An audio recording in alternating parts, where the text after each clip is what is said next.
If you've been flying standby for any length of time, you already know this truth.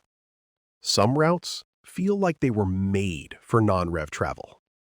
Others, they'll leave you sleeping in the terminal with a full standby list and no hope of getting on. I learned that the hard way. Over 38 years, I've seen routes where I could almost count on a seat. And I've been burned on routes I thought would be easy. The difference isn't luck. It's knowing which flights to lean into and which ones to avoid. That's what this video is about. Welcome back to Standby Secrets. I'm Frank Hardy.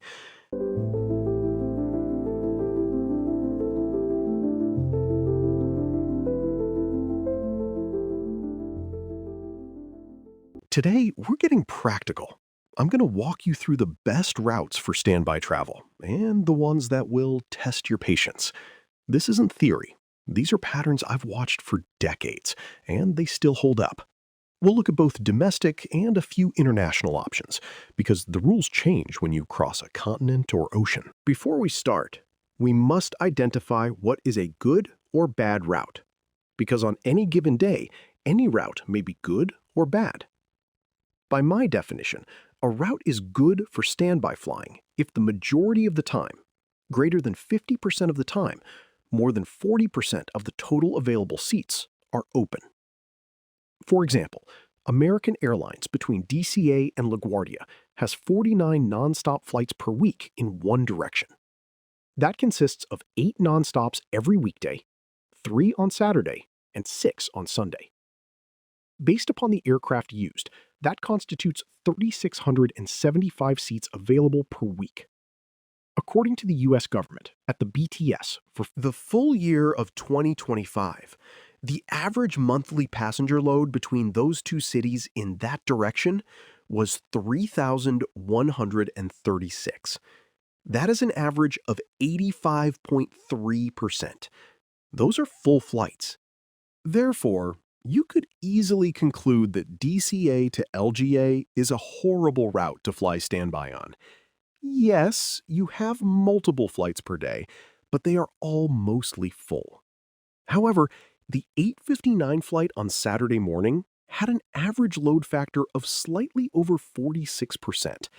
So, if you did not stay out too late on Friday night, Saturday morning is not a bad deal.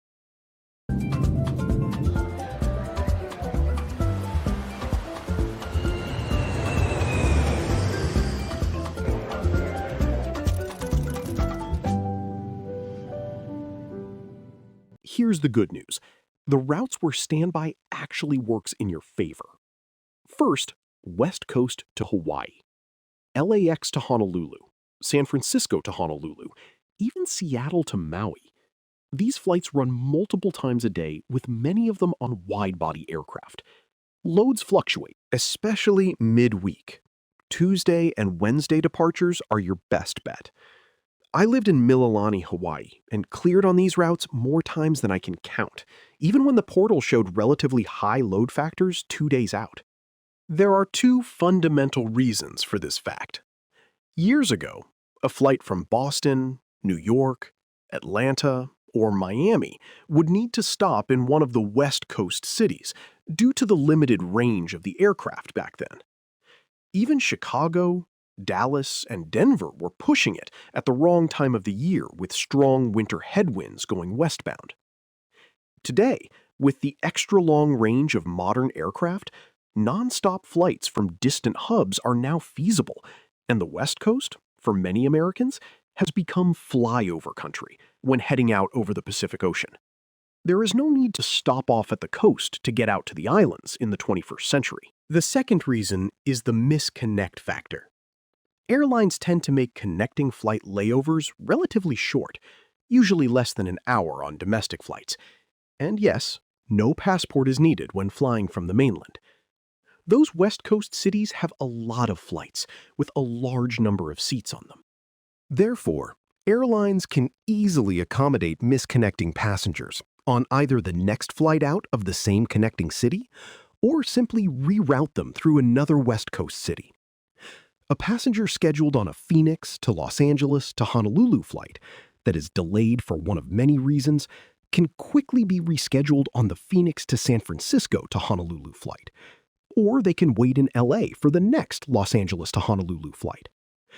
Those passengers that miss the earlier flight may represent the retired employee's standby seat. Second, Northeast to Florida. Think Newark to Orlando, Boston to Fort Lauderdale, Philadelphia to Tampa, JFK to Miami.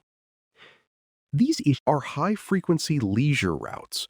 When the snowbirds aren't moving, there are often seats. Avoid Friday evenings and Sunday nights, but a Tuesday or Thursday afternoon can be surprisingly open. One caveat: now that Spirit Airlines has stopped flying and shut down, these data may be changing. Spirit, while a relatively small airline, still had many flights up and down the corridor. Third, Texas to Mexico, especially Austin or Dallas to Cancun.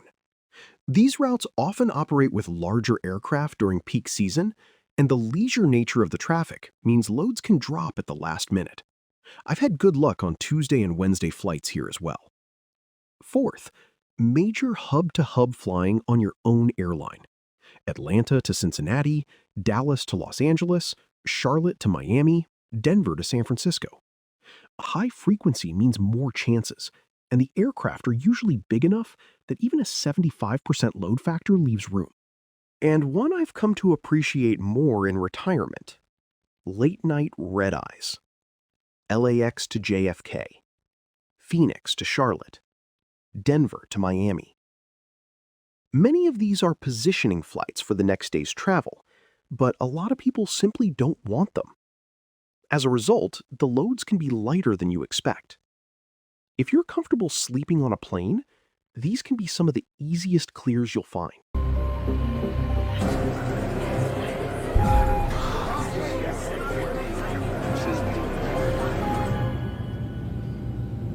Now let's talk about the routes that will frustrate you. Any route with only 1 or 2 daily flights, especially if it includes a rural city serviced by small aircraft. Think LaGuardia to Rochester, Los Angeles to Bakersfield, or Chicago to Fargo. Those city pairs tend to have only a few flights a day, on narrow-body, usually regional jet aircraft. Nevertheless, they are often full with high-paying business traffic. If you miss, you're waiting until tomorrow. The math is simple: fewer seats, fewer chances. Monday morning and Friday evening high-density business routes: New York to Chicago, Boston to Washington, San Francisco to Los Angeles. Formerly, these were dedicated shuttle routes that have now been integrated into the domestic network of the major airlines. Even still, they are consistently the highest load factor flights in the system. Unless you have no choice, I'd steer clear on those days. And holiday periods on otherwise good routes. Even Hawaii can turn against you the week of Christmas or Thanksgiving. The leisure routes that normally work well become some of the hardest flights to get on standby during those windows. So, how do you actually use this? Start with a very wide picture and begin your plan long in advance. Remember, any holiday travel period may begin long before and end long after the holiday. For example, if the 4th of July is on a Monday, the peak travel periods may begin on Thursday night, the 30th of June, and run continuously until after Tuesday, the 5th of July. Remain flexible. You're retired. Flexibility is in the definition. This is not to be confused with haphazard. Always have multiple plans, and, if possible, multiple routes, days, and methods to get from point A to point B. Never forget the first mistake. Do not book a non-refundable hotel room until you are on your final flight. I personally don't book anything until I am pushed back from the gate. Build your travel around the routes, days, and alternatives that give you the best odds. If you're flexible, aim for midweek. If you're not, At least know you're taking a calculated risk. And always have a backup. Even the best routes can go sideways. The retirees who travel smoothly are the ones who already have Plan B and Plan C listed before they leave the house. While I have spoken about our fantastic return flight on Iberia from Madrid, I have yet to mention our routing to get to Barcelona. It was a true test of my multiple backup plan concept. Our original plan was to fly non-stop from Miami to Barcelona on a wide-open early morning flight. As we were waiting, we always arrive long before departure. The gate agent called me to the podium. She knew me from when I was based in Miami. She informed us that the Madrid flight, leaving about 2 hours after us, had a mechanical issue, and they were putting volunteers on our flight. It was filling fast, but we still might get on. At this point, my wife and I knew the first requirement was to split up. By doing so, we increased our odds of getting on any one flight by 50%. Therefore, my wife chose to stay and attempt to get on the nonstop. And if necessary, use our Plan C. Change from a D2 to a D1 standby in the app at the airport. I went right into Plan B, which was to fly to our alternate gateway city with multiple departures to our destination later in the day. That airport was JFK, and then on to Barcelona. The first available flight was fairly full, but I still had another flight later that night that was wide open. If necessary, there was another flight very early the next morning that was virtually empty. First class looked good for that flight. I wanted to get out tonight. When it came time for standbys on our original Miami to Barcelona flight, I was already on my Miami to JFK flight. My wife, having changed her status to D1 on the advice of the gate agent, managed to get the only remaining seat and left 3 standbys at the gate. For me, a crammed 3-hour middle seat flight to New York was quickly rewarded with a business class seat for the next 7.5 hours to Barcelona. Sure, my wife and I had to fly separately, but that is part of being flexible. Our ultimate goal was the destination, not the flights. We'll go deeper on how to read loads and priority numbers in the future so you too can make gate decisions. In the next video, we will examine the 5 mistakes that will get you bumped on standby. If this kind of practical route information is what you've been looking for, subscribe and hit the bell. Every video on this channel is built specifically for retired airline employees and the people traveling with them. Drop a comment and tell me the route that's worked best for you, or the one that stranded you. I read every one. I'll see you in the next video.